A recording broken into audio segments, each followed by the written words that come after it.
চাঁপাইনবাবগঞ্জের নয়াগোলা থেকে মহাডাঙ্গা হয়ে আলীনগর রেলগেট পর্যন্ত 5.3 কিলোমিটার সড়কে নির্মাণ কাজে অনিয়মের অভিযোগ উঠেছে সেলিম ঠিকাদারের বিরুদ্ধে। এই 2.5 মিটার এই সড়কেই অধিক অংশ ফাঁকা রেখেই পিচ কার্পেটিং করার অভিযোগ তুলেছেন স্থানীয় বাসিন্দা ও পথচারীরা।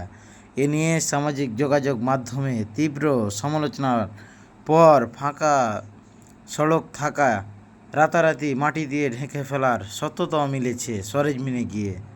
পরে এর কিছু ভিডিও ছবি ছড়িয়ে পড়ে সামাজিক যোগাযোগ মাধ্যমে।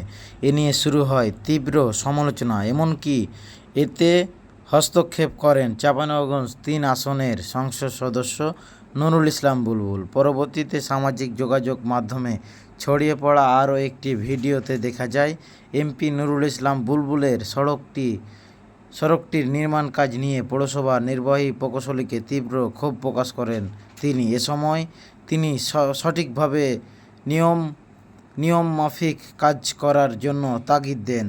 এবং আপনারা সরাসরি এই দেখতে পাচ্ছেন যে এই সড়কের যে এই ফাঁকা রেখেই কিন্তু পিচ ঢালাই দিয়েছে, এবং যে সড়কগুলো ঢালাই দেওয়া হয়েছে, পিচগুলো দেওয়া হয়েছে ঢালাই, তারপরে কিন্তু এই হাতের আঙ্গুলে চাপে কিন্তু উঠে যাচ্ছে সড়ক, আপনারা দেখতে পাচ্ছেন। এবং এই সড়কের কাজ করছেন এই সেলিম নামে এক ঠিকাদার, এবং তার এই বিভিন্ন ধরনের অভিযোগ কিন্তু তার নামে আছে, এবং বিভিন্ন জায়গায় কিন্তু এরকম অনিয়ম করেন তিনি।